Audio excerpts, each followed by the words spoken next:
Hello students, this is Neelam. Dear students, आज की अपनी इस वीडियो में हम कवर करने वाले हैं क्लास फिफ्थ से हमारा चैप्टर नंबर 7 है, द टेम्परेट ग्रासलैंड्स के बारे में। सो डियर स्टूडेंट्स, इस चैप्टर में हम प्रेरी जो ग्रासलैंड है, जो प्रेरीज ग्रासलैंड है नॉर्थ अमेरिका का, तो उस ग्रासलैंड के बारे में पढ़ रहे हैं। ग्रासलैंड एक ऐसी जगह होती है जहाँ पर दूर दूर तक हमें बड़ी बड़ी घास दिखाई देती है। वहाँ पर बिल्कुल जो रीजन होता है वो ट्रीलेस होता है, वहाँ पर बहुत कम ट्री पाए होते हैं या बिल्कुल ना के बराबर होते हैं। ओके, तो एक ऐसे रीजन, अलग अलग कंट्रीज़ में अलग अलग ग्रासलैंड के नेम है और उन्हीं में से हम एक टेम्परेट ग्रासलैंड को यहाँ पर लेकर चल रहे हैं जो हमारा है प्रेरीज ग्रासलैंड। ग्रासलैंड जहाँ पर क्लाइमेट एक्सट्रीम होता है, या तो बहुत ज़्यादा गर्मी होती है और या तो बहुत ज़्यादा सर्दी होती है। रेनफॉल यहाँ पर बहुत कम होता है, जिसकी वजह से इस एरिया में ज़्यादा पेड़ पौधे, जो बड़े पेड़ होते हैं, ट्रीज़ होते हैं, वो नहीं ग्रो कर पाते और यहाँ पर ग्रास जो होती है वो बहुत बड़ी बड़ी होती हैं। तो ऐसे ही एक ग्रासलैंड, प्रेरीज ग्रासलैंड, जो नॉर्थ अमेरिका का सबसे बड़ा ग्रासलैंड है, उसके बारे में अपने इस चैप्टर में कवर कर रहे हैं। तो प्रेरीज ग्रासलैंड में हमने देखा था कि ये जो नॉर्थ अमेरिका में, देखो हमें ग्रीन पार्ट दे रखा है, जितने भी ग्रीन पार्ट हमें यहाँ पर शो कर रखे हैं ये सभी ग्रासलैंड हैं। ओके, और साथ में ग्रासलैंड के नेम भी हमें यहाँ पर शो कर रखे हैं कि कौन सी कंट्री में कौन सा ग्रासलैंड पाया जाता है। अमेरिका में प्रेरीज ग्रासलैंड पाया जाता है और इसी के बारे में हम अपने इस चैप्टर में देख रहे हैं कि ग्रासलैंड में क्या होता है और क्या नहीं होता। प्रेरीज ग्रासलैंड नॉर्थ अमेरिका का ग्रासलैंड है और एक फ्रेंच वर्ड है। यहाँ पर जो ग्रास होती है वो काफ़ी बड़ी होती है, अप टू 2 मीटर, मतलब 2 मीटर तक बड़ी यहाँ पर ग्रासेस होती हैं। लोकेशन में हमने देखा था कि नॉर्दर्न हेमिस्फीयर में है। कनाडा से लेके मैक्सिको तक का जो पार्ट है वो ग्रासलैंड, उसमें ग्रासलैंड फैला हुआ है। पहले यहाँ पर ओनली ग्रेजिंग होती थी, पशुओं की चरवाही का काम किया जाता था, लेकिन बाद में इसको फार्मिंग रीजन में, वर्ल्ड का सबसे बिगेस्ट फार्मिंग रीजन में इसको कन्वर्ट कर दिया गया था। क्लाइमेट के बारे में हमने देखा, यहाँ पर क्लाइमेट एक्सट्रीम होता है। समर में 20 डिग्री सेल्सियस हॉट टेम्परेचर होता है और विंटर में -20 डिग्री सेल्सियस कोल्ड टेम्परेचर होता है। लोकल विंड यहाँ पर चलती है जिसका नाम क्या है, चिनूक। वेजिटेशन हमारे पास आती है, हमारा main topic vegetation. There is snowfall during winter and rainfall is less. यहाँ पर जब विंटर होती है, जब सर्दी आती है, तो उस टाइम यहाँ पर स्नोफॉल होती है, बर्फ़ गिरती है, लेकिन रेनफॉल यहाँ पर बहुत कम होती है। स्नोफॉल भी कब होती है, जब ठंड होती है, जब विंटर सीजन आता है। रेनफॉल तो यहाँ बिल्कुल ना के बराबर होती है। द समर वॉज वार्म, जो समर होती है वो गर्म होती है। Such climate is good for the growth of grasses, और इस टाइप का जो क्लाइमेट होता है कि गर्मी जो होती है उसमें ज़्यादा, मतलब समर जो हो वो वार्म हो और विंटर में स्नोफॉल हो, ज़्यादा बारिश ना हो, तो इसकी वजह से ऐसे एरिया में ग्रासेज जो होती है वो ज़्यादा ग्रो करती हैं। Water is available in plenty from the Mississippi and मैसूरी river. काफ़ी ज़्यादा पानी यहाँ पर अवेलेबल है, और वाटर जो बॉडीज़ है, जो वाटर यहाँ पर अवेलेबल हो पाता है वो दो मेन रिवर है वहाँ की, मिसिसिपी और मैसूरी रिवर। ठीक है, तो ये दोनों रिवर वहाँ पर काफ़ी ज़्यादा क्वांटिटी में वाटर अवेलेबल करवाती हैं। The main crop produced in the prairies are maize, wheat, barley, oats और potatoes, soybean, cotton, alfalfa and nutritious grasses।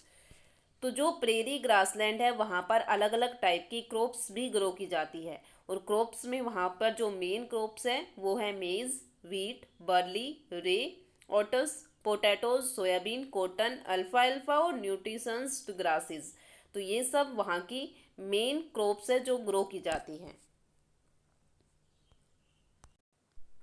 Wheat is the main crop, वहाँ की जो सबसे मेन क्रॉप है वो कौन सी है, वीट है। It is produced in a large quantity, काफ़ी ज़्यादा, सबसे ज़्यादा क्वांटिटी में जो प्रोड्यूस्ड की जाती है वो है वीट, गेहूँ सबसे ज़्यादा पैदा होता है वहाँ पर। That is why the prairies is known the wheat basket of the world. क्योंकि वर्ल्ड में सबसे ज़्यादा गेहूँ जो प्रोडक्शन होता है, गेहूँ की जो पैदावार होती है वो प्रेरीज ग्रासलैंड में होती है, इसलिए इसको वर्ल्ड का व्हीट बास्केट भी बोलते हैं। ठीक है, मतलब गेहूं सबसे ज़्यादा कहाँ से प्रोड्यूस होता है? प्रेरीज ग्रासलैंड से।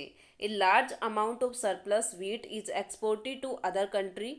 इसमें से जो भी प्रोडक्शन वहाँ पर होता है गेहूं का, उसमें से काफ़ी ज़्यादा जो होता है वो दूसरी कंट्रीज़ में एक्सपोर्ट कर दिया जाता है, भेज दिया जाता है। Large cattle farm are called ranches are looked after by sturdy man called cowboy. वहाँ पर काफ़ी बड़े बड़े कैटल ग्रुप होते हैं। कैटल मतलब होता है जो हमारे झुंड होते हैं ना, जिसमें हम भेड़ बकरी या जो कैमल्स होते हैं, गाय भैंस, ये सब आपने देखे होंगे। जैसे आपने कभी रोड पे देखे होंगे कि ऐसा होता है कि काफ़ी ज़्यादा जो ग्रुप्स होता है एनिमल का वो एक साथ चलता है, तो जो ग्रुप होता है ना उसको हम बोलते हैं कैटल। तो प्रेरीज में भी वहाँ पर क्योंकि ग्रास जो है वो बहुत ज़्यादा है, ठीक है, तो जो कैटल्स है उनको तो घास ही चाहिए चरने के लिए, ग्रेजिंग के लिए, तो वहाँ पर कैटल फार्मिंग भी बहुत ज़्यादा होती है। और जो कैटल्स होते हैं इनको, जो एक कैटल का ग्रुप होता है उसको क्या बोलते हैं? रेंचेस बोलते हैं। ठीक है, जिसमें गाय भी हो सकती है या वहाँ का जो मेन एनिमल बीजन है वो भी हो सकता है। ठीक है, ऐसे करके अलग अलग एनिमल्स को उस कैटल में इंक्लूड किया जा सकता है, और उस पूरे कैटल को क्या बोलते हैं? रेंचेस बोलते हैं। तो ये आपको याद रखना है, रेंचेस किसको बोलते हैं?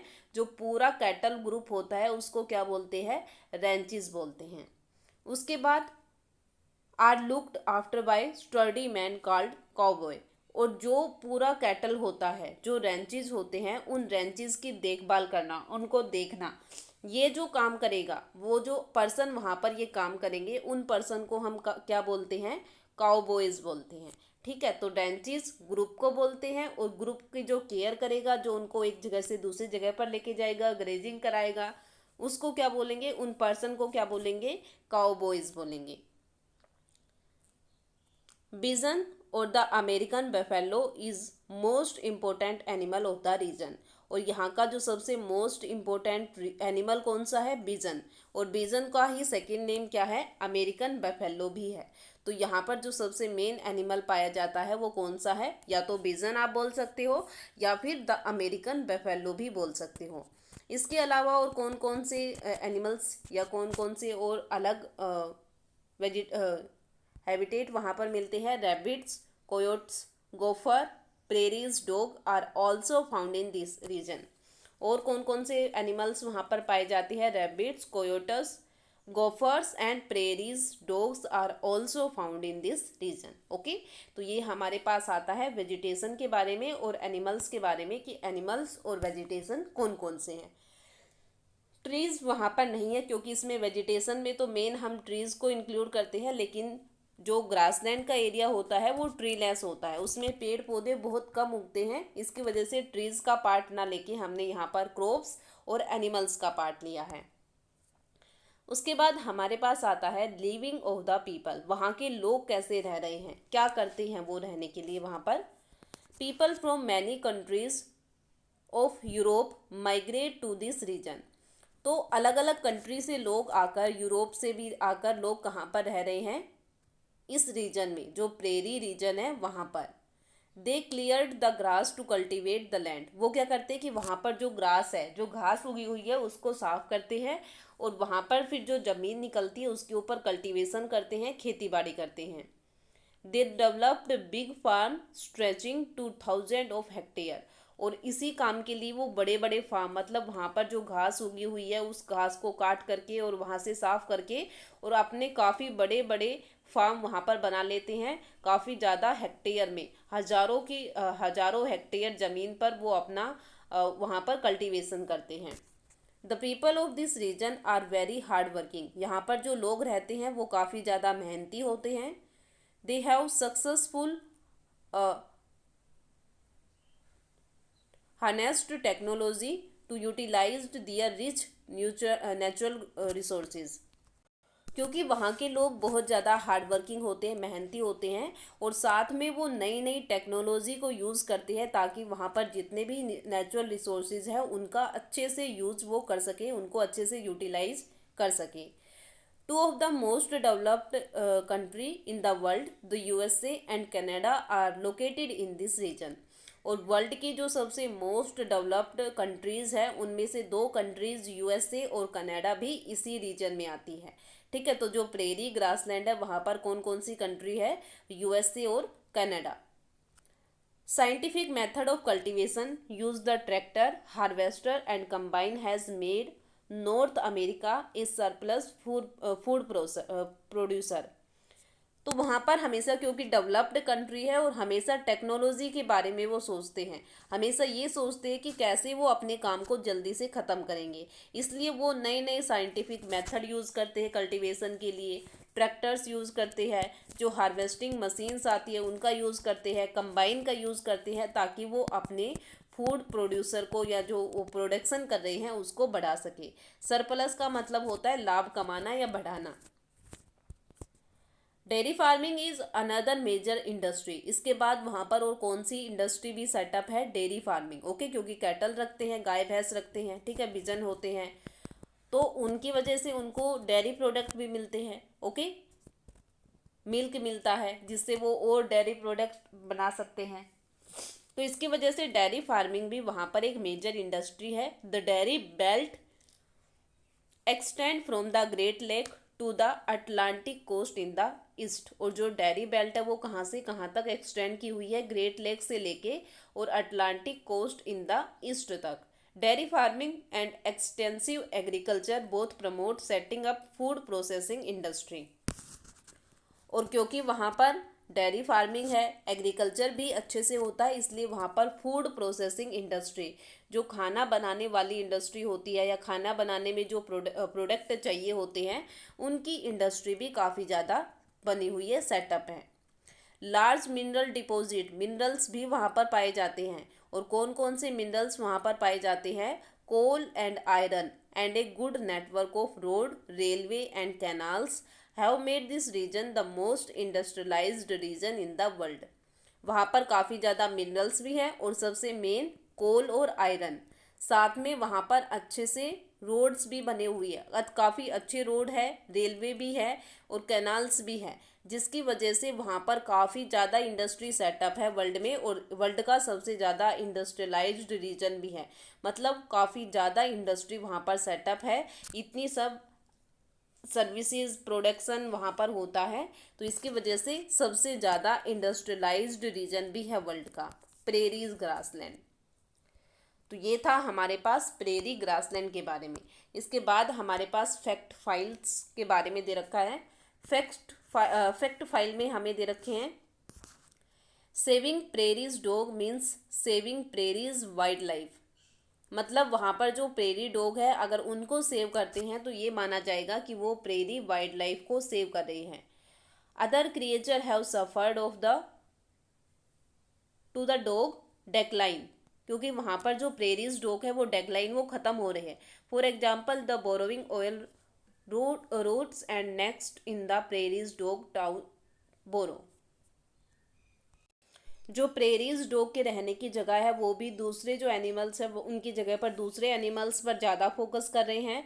Other animals such as hogs, foxes and ferrets that hunt prairies dog, जो वहाँ पर दूसरे एनिमल्स रह रहे हैं वो प्रेरीज डॉग के ऊपर उनको अटैक करते हैं और उनको मार देते हैं। Disappear when the prairie dog population diminishes, इसकी वजह से जो प्रेरी डॉग है उनकी पॉपुलेशन दिन ब दिन कम होती जा रही है। तो यहाँ पर फैक्ट ये बताया है कि जो प्रेरीज डॉग है वो सबसे मेन एक एनिमल है वहाँ का, और वो डे बाय डे ख़त्म हो रहा है, क्योंकि वहाँ पर जो क्लाइमेट तो नहीं, वहाँ पर जो लोग रह रहे हैं या वहाँ पर जो जिस टाइप की इंडस्ट्रियलाइजेशन चल रहा है या जो दूसरे एनिमल्स हैं वो प्रेरीज डॉग पर अटैक कर रहे हैं और उनको मार देते हैं, जिसकी वजह से उनकी पॉपुलेशन कम हो रही है। और अगर ऐसा ही होता रहा तो वो एक दिन बिल्कुल ही ख़त्म हो जाएगी। तो अगर प्रेरीज डॉग को बचाना है तो इसके लिए वहाँ पर यही माना जाएगा, प्रेरीज वाइल्ड लाइफ को बचाना है तो उसके लिए प्रेरीज डॉग को भी उन्हें बचाना पड़ेगा। तो ये था हमारे पास हमारा आज का पॉइंट, जिसमें हमने vegetation living of the people के बारे में पढ़ा। ओके, तो ये था हमारा आज का वीडियो का पार्ट। आई होप जो पार्ट हमने इसमें कवर किया है वो आपको अच्छे से समझ आ गया होगा। एक बार आप दोबारा से इसको अपने बुक से पढ़ोगे, अगर इसमें कोई भी प्रॉब्लम हो तो वो आप मेरे साथ डिस्कस कर सकते हो। इससे रिलेटेड जो भी क्वेश्चन होंगे वो आपको पीडीएफ में अवेलेबल हो जाएंगे, वो आपको अपनी नोटबुक में करने हैं। Okay, thank you.